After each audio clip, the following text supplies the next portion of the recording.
My sister had just returned to the country when my husband handed me a divorce document. He told me our marriage was over. Like that was all there was to say about it. It felt like my heart was being ripped out, but I signed it anyway. What choice did I have? What made it worse was that I was pregnant with his child. 4 years later, he looked at our son, who looked exactly like a miniature version of him, and still addressed his rival as Dad. That moment, when he saw the pregnancy test in my hand, changed everything again. Andrew flung a sheet of paper at me. "Amelia, let's finalize the divorce. Sign this agreement and you'll get an extra 20 million. I looked at the man standing before me, sharply dressed, emotionless. The same man I had loved for so long, the same man I had married not just for love, but to protect a family alliance.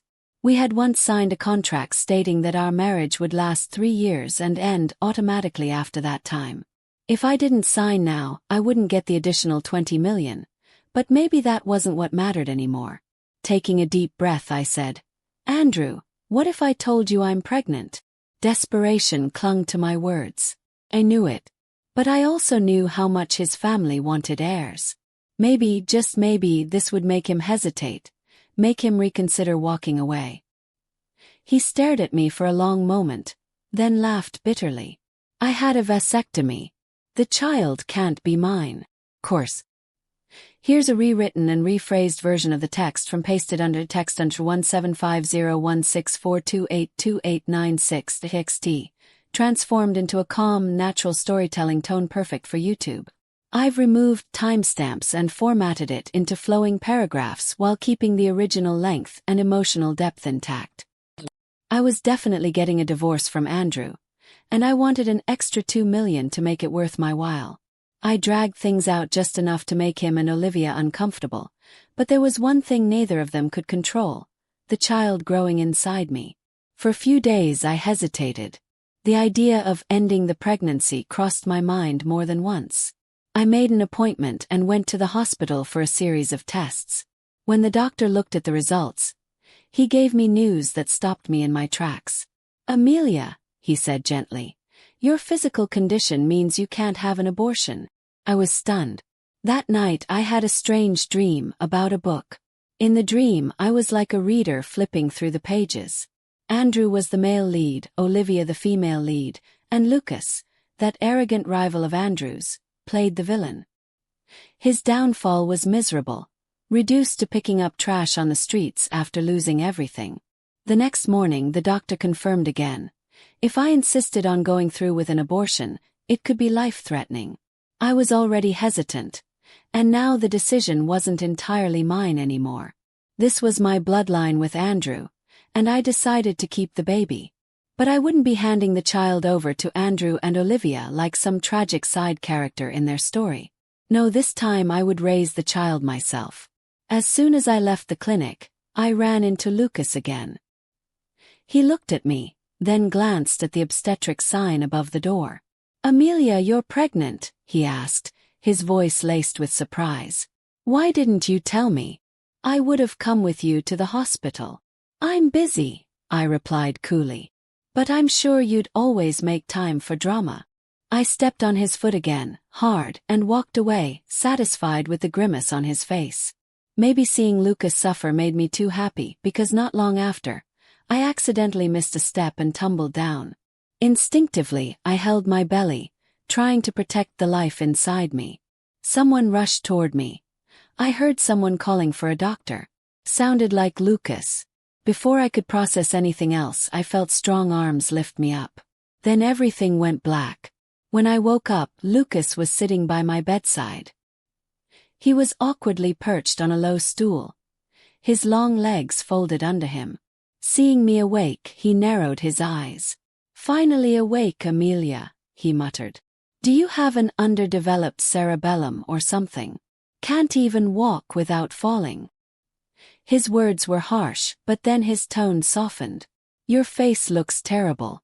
Are you hurt? Let me blow on it for you." Before he could do anything ridiculous, Andrew burst into the room.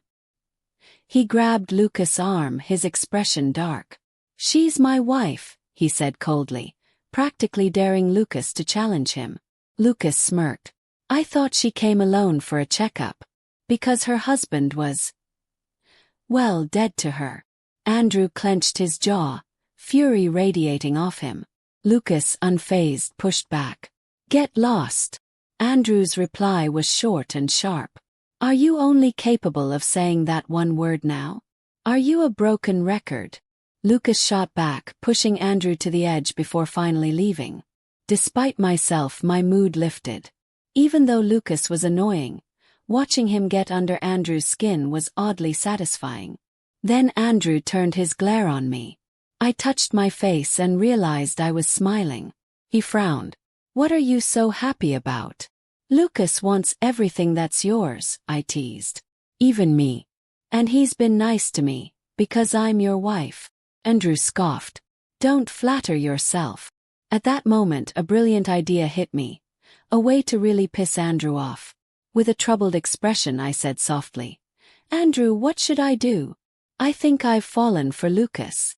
His face went completely pale. Sure enough, when I got home, the divorce papers were gone. I called Andrew. Where are the divorce papers? There was a pause. I don't know. I knew him too well, he was lying. He had hidden them just like he used to hide things when he wanted control.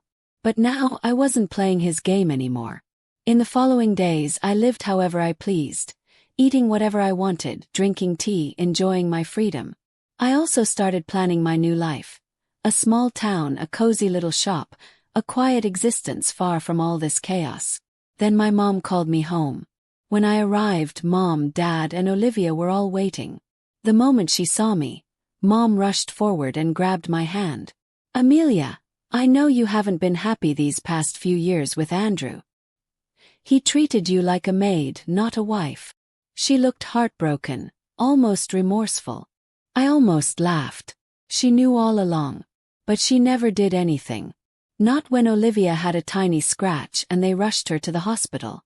Not when I had a fever all night and no one noticed. If you're unhappy, she continued, maybe you should consider a divorce. Olivia nodded. Yeah, Andrew never liked you anyway. Why torture yourselves? I raised an eyebrow. So what? You want me to divorce him, and then you marry him? She didn't answer, but the silence said everything. I rubbed my belly. If we get divorced, what happens to my child? Mom looked away. Olivia was blunt. Andrew doesn't believe it's his. He'll probably leave you high and dry. I smiled slightly. 5 million. Olivia froze. What? You heard me. 5 million, and I'll let Andrew go. She gritted her teeth, then nodded. Fine. Andrew showed up shortly after. I asked him directly. Where's the divorce agreement? He glared at me. You in such a hurry to run off with Lucas? Even if I wanted to, I shrugged. The baby won't let us. Andrew clenched his jaw. He clearly didn't want to give in. But Olivia was ready. She made the call and soon the divorce papers arrived. I signed without hesitation. Remember, Andrew, I said, standing up. I'm the one who didn't want you. And don't forget to send the 5 million to my account. And with that I walked out without looking back. Goodbye, Andrew. Once outside, I wandered aimlessly. I told myself I wouldn't feel sad, but my chest felt hollow, like wind was blowing right through me. I had already lost faith in Andrew, but today I realized I had lost my family too. They never truly cared about me. Suddenly, a sleek car pulled up beside me. The door opened and a familiar leg stepped out. Lucas. He blocked my path with a smug grin. So, you're finally divorced. Now nothing can stop us from being together. I glared at him. How did you find out so fast? Olivia told me, he said casually. And I approve. You did all this to get back at Andrew, didn't you? Getting pregnant, letting his kid call me dad. Just thinking about it makes me feel good. I stared at him. You're crazy. He grinned. Yes, crazy for revenge. And maybe a little crazy for you. He kept talking, listing all the reasons why marrying him was a great idea.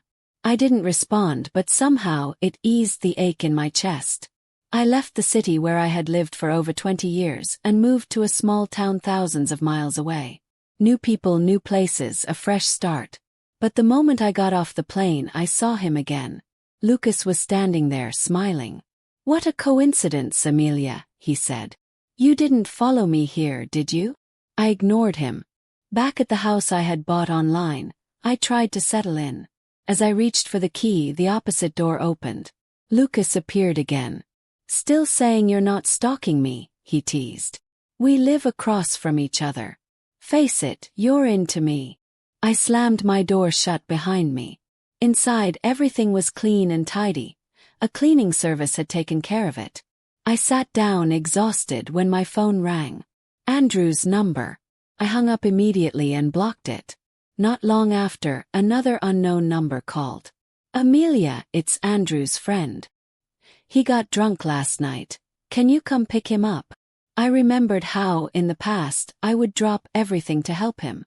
But now, I blocked that number too. The blacklist grew longer every day. People around Andrew kept calling me, saying he was in the hospital with stomach pain, or that he caught a cold, or even absurd claims that he cried because he missed me. Nonsense. I had set them free, let them play their happy couple charade. I changed my number, deleted old accounts, built a wall between me and my past. Peace finally settled in. I opened a flower shop downstairs. The scent of fresh blooms filled the air, soft and calming. Every morning I arranged bouquets, greeted customers, and slowly built a life that was mine, and mine alone. No ghosts, no regrets, just a quiet, hopeful future blooming with every petal I touched. The words hit me like ice water. My mouth opened but no sound came out. Andrew was my only lover. If it wasn't his, whose was it? When someone doubts your truth, no explanation matters.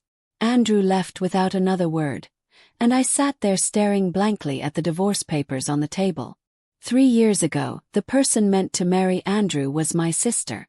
But she left the country just before the wedding, chasing some idea of true love. To preserve the alliance between our families, I was chosen instead. Andrew's family agreed, mostly for appearances. I had loved Andrew for 7 years before we ever got married. So when they asked me to step in, I didn't refuse. The only one who hesitated was Andrew himself.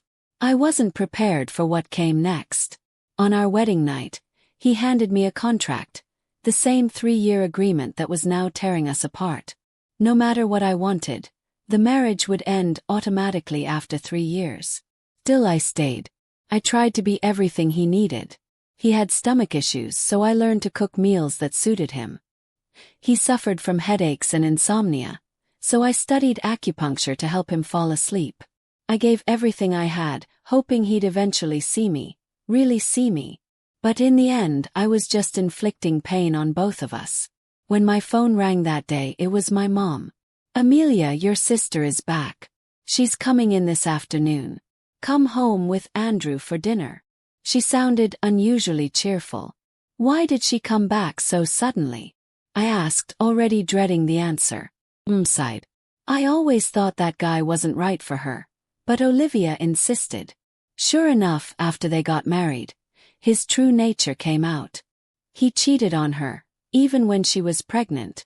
She lost the baby. She's back now, so she must have realized the truth. I barely heard the rest. I suddenly understood why Andrew was so eager to finalize the divorce. Olivia was back. It felt like I was living inside a novel where she was the main character, and I was just a supporting role, one that could be discarded the moment the protagonist returned. I fell for Andrew, married him, and stepped aside when she came back. I even gave up my own child to them, watching them live as a happy family. And now, I wondered if I had gone mad.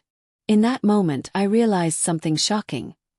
I no longer loved Andrew. So why should I quietly step aside just because Olivia returned? Why should I let them have their perfect ending? Before the divorce was finalized, I would make them uncomfortable. I would play the villainous supporting character to the very end. I took a cab to Amelia's house. Andrew and Olivia arrived together. She looked more tired than I remembered, less radiant, but still the center of attention wherever she went. Our parents hovered around her, concerned and loving. It had rained earlier. Olivia was dry, but Andrew's sleeve was soaked. I imagined he had held an umbrella over her, letting the rain soak him instead. People can't really be compared, right? I pushed down the disappointment clawing at my chest and approached Andrew. Worried, honey. How did your clothes get wet? I affectionately clung to his arm. Olivia watched us, her eyes empty. Andrew tried to pull away, but I held on tighter. Your clothes are wet. You'll catch a cold. Let's go upstairs and change. As we walked up, I noticed the vain pulse on his forehead, the way he struggled to maintain composure while preserving his image as a dutiful husband. Once we were alone in the room, he shoved me aside. Stop clinging to me. You're not even my real wife anymore. I folded my arms. And why can't I hold your arm? You're still my husband. Andrew took a deep breath. Did you sign the divorce agreement? No, I said simply. Because I'm pregnant. His face darkened. I had a vasectomy. You're sure the doctor didn't make a mistake? You're the only woman I've been with these past 3 years. Don't try to wiggle out of it. He looked at me like I was a stranger. Amelia, what happened to you? For 3 years I had played the perfect wife. Gentle, considerate, always listening, always giving. He had never seen me like this, harsh, sharp, unapologetic. In truth, the gentle version of me had been a mask. If I couldn't make him love me, I would make sure he bled for every ounce of pain he caused me. What's wrong with me? I asked, tilting my head. At least I'm better than someone who doesn't even recognize her own trousers. Andrew was furious, but he couldn't speak. Downstairs, I slipped back into my old role. I sat beside him, acting sweet and helpless. Honey, I want some fish, but it's too far. Can you get it for me? Honey, my water's empty. Get me more, please. I kept bossing him around, watching both him and Olivia grow increasingly uneasy. Maybe Olivia finally realized that the man who used to follow her around was now tied to someone else. She made an excuse about being tired and left halfway through dinner. Andrew couldn't take it anymore and went to the bathroom. Amelia, my mom scolded quietly. Your sister just went through a breakup. Acting like that with Andrew might upset her. I almost laughed. This family had always revolved around Olivia. When she ran away, they made me marry Andrew in her place. Now that she was back, she was all they cared about. They didn't care that my husband was kind to her. They didn't care about me. I lifted my head, hiding the sadness behind my eyes. Mom and Dad, I'm pregnant. That's why. Before I could finish, I heard the sound of glass shattering. Looking up, I saw Olivia standing there, holding nothing but shock on her face. Andrew rushed out of the bathroom, grabbed my hand and pulled me out, back home. He glared at me furiously. I really am pregnant, I said casually. Isn't that worth mentioning? Ignoring his murderous stare, I went to the bathroom. Thinking about Olivia's expression and Andrew's anger, I felt a strange satisfaction bloom inside me. Maybe I did have a knack for playing the villain. The next morning, I slept in until the sun was high. It was already 8 a.m. when I walked out of the bedroom and found Andrew sitting on the sofa, clearly angry. Normally, I would have made him breakfast and coffee, but not today. I stretched lazily. Hungry. Andrew didn't respond, but his stomach growled loudly. Let him starve a little. Later that afternoon, while getting a spa treatment, I got a call from Andrew's assistant. Amelia, the cafeteria food doesn't suit Andrew's taste, so he hasn't eaten. I smiled to myself. Don't worry. When he's starving, he'll eat. Then I received a message. A photo sent by Olivia. In it was Andrew, sitting in front of a steaming pot of spicy hot pot. She quickly retracted it. Sorry, wrong send, she texted. I ignored her. My sister always got what she wanted with a flick of her finger. Now she was trying the same tricks on me. I wasn't sad. I was amused. Andrew hated spicy food. But Olivia loved it. Of course he would accommodate her, even if it killed him. Sure enough, when I woke up the next morning, my phone was flooded with missed calls from his assistant. Amelia, Andrew's been hospitalized. I slowly got up, made some porridge, and ate calmly before heading to the hospital with the leftovers. Andrew was in a VIP room. As I reached the door, I saw him sitting on the bed, looking pale and waiting. When he saw me, his face twisted in sour disappointment, and he looked away. "Amelia here," his assistant said quickly, taking the porridge from my hands. Andrew seemed relieved to see me, but I wasn't there for him. "This porridge smells good," I said slowly. "Andrew's lucky." His pale face showed slight improvement, but I shrugged. "I brought the leftovers. Didn't want to waste them." I offered the porridge to Andrew. His face turned red with anger. "Get out." I enjoyed watching him fume. Knowing he was unhappy made me feel oddly at peace. I turned to leave, just as someone appeared at the door. A tall man with a face that rivaled Andrew's stood there, Lucas. His refined appearance masked a cruel personality.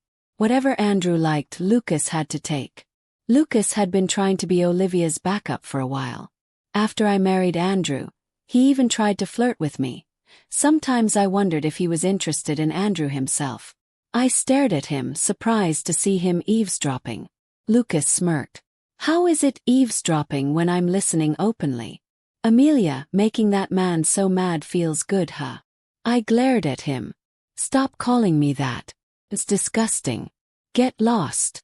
"Why are you suddenly so hot-headed?" he asked, his eyes softening in a way that confused me. I stepped on his foot hard and walked away, satisfied. Let them suffer. Let them remember that I existed, not just as a shadow, not just as a placeholder. I was done playing the quiet, obedient wife. Now I was writing my own story. Lucas showed up at my flower shop one day looking unusually polished, dressed in a tailored suit, gold-rimmed glasses perched on his nose. He looked like he belonged in some high-end magazine spread, rather than standing in my little shop filled with the scent of fresh roses. He placed a bouquet of 99 red roses on the counter without saying a word. "How much?" he asked simply. I told him the price. He paid without hesitation, then handed me the bouquet. I didn't take it. Instead, I just stared at him, unimpressed. With a shrug, he set them down in the vase by the register himself. Lucas had always been persistent. Even back when I was married to Andrew, he found ways to insert himself into my life. Sometimes as a rival, sometimes as an annoyance, and now he seemed determined to be something else entirely. A father figure to my child. It was almost poetic in a twisted way. In this story, Lucas was the villain who took what he wanted, and yet here he was, trying so hard to do the right thing. At first, I refused to let him in. I didn't want him around. The past still hurt too much. But over time I stopped pushing him away. He became part of the background noise of my new life, showing up when I least expected him, offering help even when I didn't ask. One afternoon, I walked out of the chapel after a small ceremony honoring my late grandmother. I wasn't expecting anyone to be there, but I saw two figures waiting for me, one tall, one small, Andrew, and a little boy. My heart skipped a beat as I approached. Andrew handed the chubby, wide-eyed child a piece of candy, smiling softly. The boy hadn't fully grown into his features yet, but there was no mistaking the resemblance. He looked exactly like Andrew, like a mini version of him. The sight of them together sent a jolt through me. "Is that?" I started, but Andrew cut me off gently. "His name's Ethan," he said quietly. "He's mine." I looked closer at the boy, at the child who should have been mine if things had gone differently. If I hadn't kept my distance. If I hadn't made the choices I did. But this wasn't my story anymore. This was theirs. Still, I smiled warmly at the little boy. He looked up at me with curious eyes, clutching the candy tightly. "Ethan," I repeated softly. "That's a nice name." Andrew shifted uncomfortably. We tried getting back together, but it didn't work out. Olivia and we kept hurting each other. We weren't meant to be. I nodded, not surprised. I heard you've been drinking a lot, I added casually. That your career took a hit. He gave a dry laugh. Yeah. Guess I got what I deserved. I didn't respond. There was nothing left to say. Maybe everything changed because I chose not to be the tragic heroine this time. Maybe fate decided to rewrite its script. Whatever the reason, I was glad I didn't end up in that life. Don't come looking for me again, Andrew, I said finally, turning to walk away. Because if you do, I won't be here. Behind me I felt Lucas watching. He never said a word, but I knew he was ready to step in if needed. Ready to protect me, even when I didn't ask. As I walked away, I felt a strange sense of peace settle over me. No bitterness. No regret. Just clarity. Later that evening, I sat outside the house where I lived with Lucas and our son. The garden was full of blooming flowers, their colors vibrant under the setting sun. Lucas joined me, sitting beside me without speaking for a moment. You okay? He finally asked. He nodded. Yeah, I think I am. He looked at me, searching my face. You don't miss him. Thought about it. About Andrew. About the years I spent loving him, hoping he'd see me. About how he left me behind for someone else. About how I rebuilt myself from the pieces he left behind. No, I said honestly. I don't miss him. Lucas smirked slightly. Good. Because I'm not going anywhere. I leaned my head on his shoulder, letting the warmth of the moment sink in. I know, I whispered. For the first time in years, I truly believed it. Some people are meant to change us, not stay with us. Some people teach us lessons we need to learn before walking away. Andrew was one of those people. And Lucas. Lucas was the one who stayed. The one who built a life with me. The one who loved me enough to wait until I was ready. As the sun dipped below the horizon, casting golden light across the garden, I realized something important. I had already moved on. And somehow, against all odds, I had found my happy ending. Not with the man I once loved, but with the one who never stopped loving me. Even when I wasn't ready to love him back.